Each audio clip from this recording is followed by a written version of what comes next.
हाँ मित्रों, नमस्कार। आज एक नया विषय लेकर आपके सामने आया हूं। काव्य के दोष।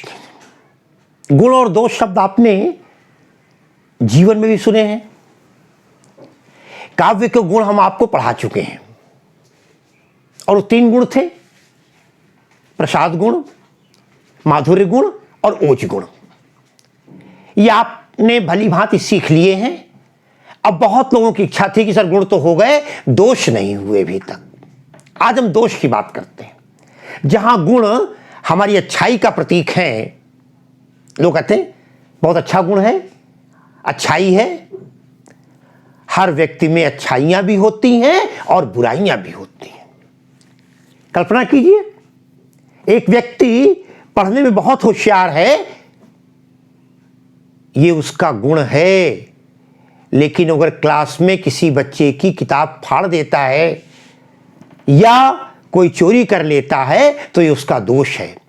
और ध्यान रखिएगा साथियों, गुण से हमारे विजय तिलक लगता है और दोष से हम कलंकित हो जाते हैं, बदनाम हो जाते हैं, फिर हमारी खराबी सामने आ जाती है। जहां गुण है वहां दोष है, समाज का नियम है।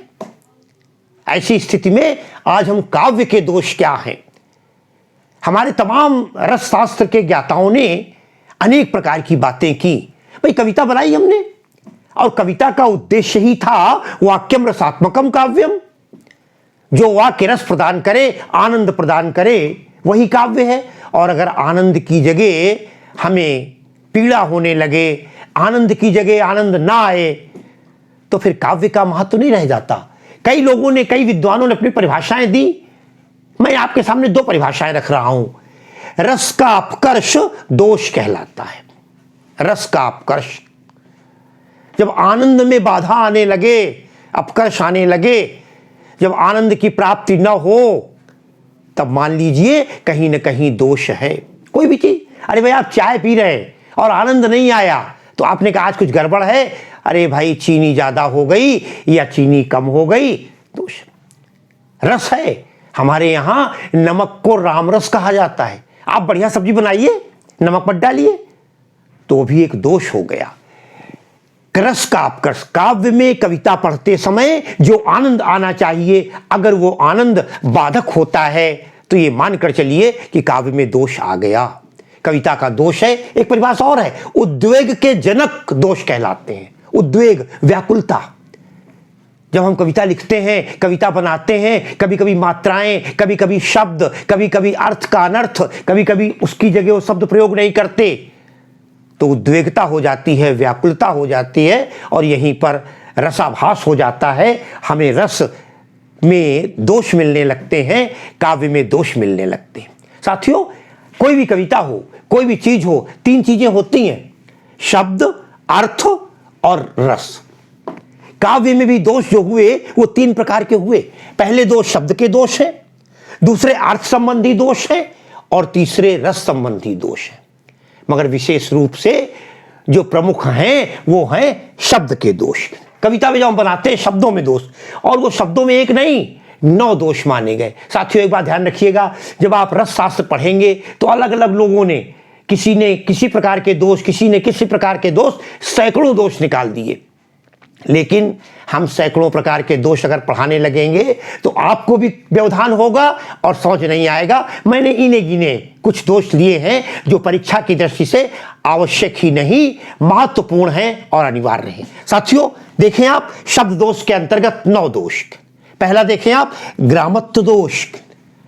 परिभाषा मैं अलग अलग लूंगा, इन सबकी वीडियो आपको अलग अलग मिलेगी, मगर एक सामान्य रूप से देख लेते हैं। ग्रामत्व दोष, कविता में जब बनाते समय किसी ग्रामीण शब्द का प्रयोग हो जाए, वहां पर ग्रामत्व दोष कहलाता है। इसमें उदाहरण नहीं दूंगा। श्रुति कटुत्व। श्रुति कहते हैं सुनने को। कई बार जब हम कविता सुनते हैं, दोहा सुनते हैं, तो शर्म के कारण तो नहीं कहेंगे, अटपटा लगता है, क्या ये शब्द आ गया, जबरदस्ती ठूंस दिया गया। जब कोई चीज जबरदस्ती किसी में भर दी जाए, अटैची में, अटैची बंद नहीं होती।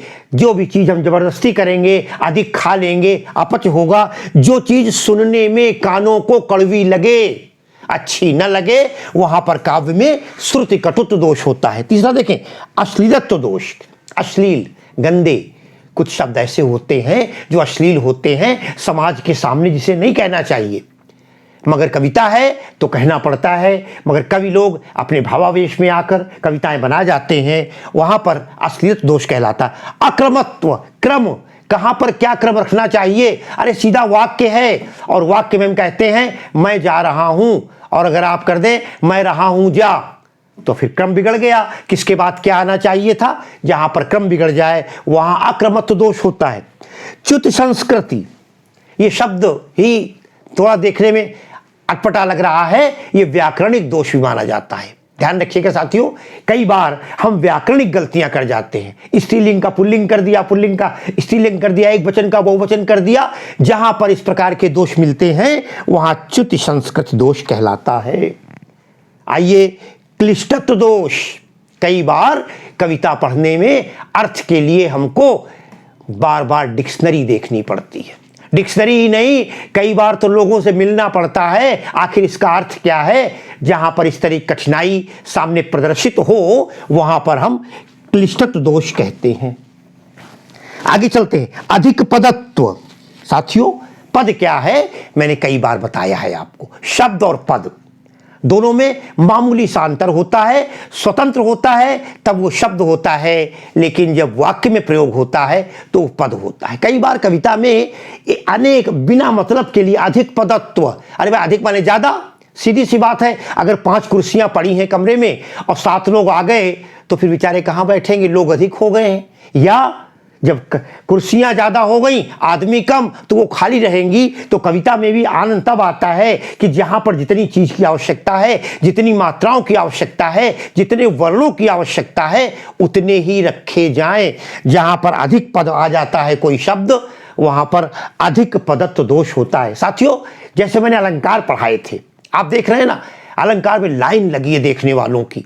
हास्यरस 4000 से ज्यादा लोग अब तक देख चुके हैं। तो कहने का आशय ये कि उसी प्रकार जब हम इसके अलग अलग उदाहरण लेंगे, कविता का उदाहरण आपके सामने रखेंगे, तब आपको असली आनंद की प्राप्ति होगी। अधिक पदत्व के साथ न्यून पदत्व।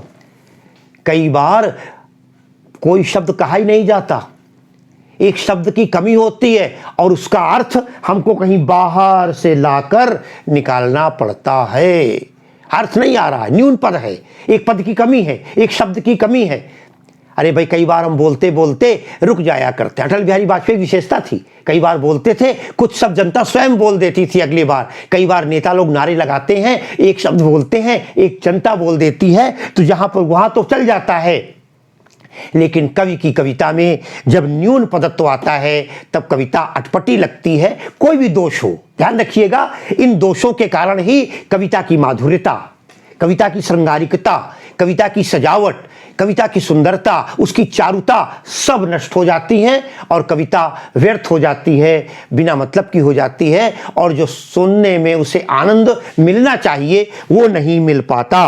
और इसके बाद अप्रतीत दोष है, अंतिम अप्रतीत्व, जिसका भेदभाव हो, और यही नहीं, जो उसको ढूंढने के लिए शास्त्रीय जानकारी प्राप्त हो, जो सामने प्रतीत हो ही नहीं रहा, जो सामने दिखाई ही नहीं पड़ रहा है, और उसको ढूंढने के लिए हमें अनेक प्रकार के प्रत्यांतर से अर्थों को लाना पड़ता है, शब्दों को लाना पड़ता है। वास्तविक आनंद तो तब आएगा जब इनके उदाहरण आप ध्यान से सुनेंगे। साथियों, ये थे हमारे शब्द के 9 भेद। ध्यान रखिएगा, ग्रामत्व, श्रुतिकटुत्व, अश्लीलत्व, आक्रमत्व, च्युत संस्कृत, क्लिष्टत्व, अधिक पदत्व, न्यून पदत्व और अप्रतीत्व। और इसके साथ अर्थ के दोष होते हैं कुछ। जब हम अर्थ पढ़ते हैं ना, कई बार जैसे पुनरुक्ति दोष हो जाता है, जब हम बार बार किसी शब्द को ले आ देते हैं, पुनरुक्ति दोष कहलाने लगता है। इसी प्रकार अर्थ के दोष हैं, कुछ रस के दोष हैं। जब रस के दोष हमारे सामने आते हैं तो आनंद की बाधा बनती है। ये इस प्रकार ये आपके काव्य के दोष थे, जिसमें शब्द, अर्थ और रस, विशेष रूप से शब्द के 9 दोष थे। इन 9 दोषों को बताया। तैयार रहिएगा। इसके बाद नौ दोषों की अलग अलग वीडियो ध्यान से सुनिए, ध्यान से देखिए, पढ़ते रहिए। सब्सक्राइब अगर नहीं किया है करते रहिए। प्लेलिस्ट पड़ी हुई है प्रत्येक व्याकरण की, उनको बड़ी भांति आप देखें, समझें और समझ करके स्वयं शेयर करना भी न भूलें। अच्छा लगने पर लाइक करें, औरों को बताएं और जुड़ते रहें। इन्हीं शब्दों के साथ आज की क्लास को मैं विराम देता हूं। धन्यवाद।